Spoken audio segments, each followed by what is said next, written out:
bahay niyo ay magpabilang ointment tulad ng calcium, Dentexplain, ang calcium po isang ointment na nakalagay sa sheet. Sa nakatext na kasunod na hindi siya magdala ng ayos, pero kasi baka naman, ang calcium po ay pwede gamitin for insecticides tulad ng surot, pwede din po siya gamitin for diaper rash ng mga anak niyo. Ilalaman po kasi ito sa Zinc-Oxide and Cat-9.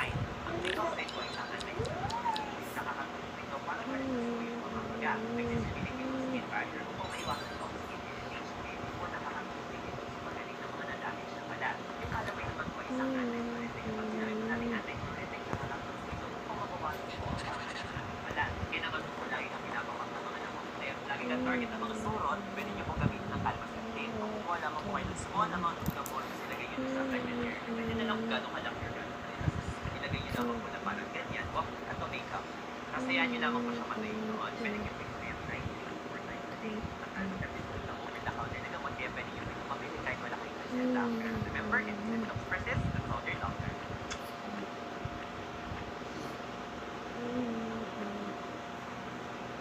Mm.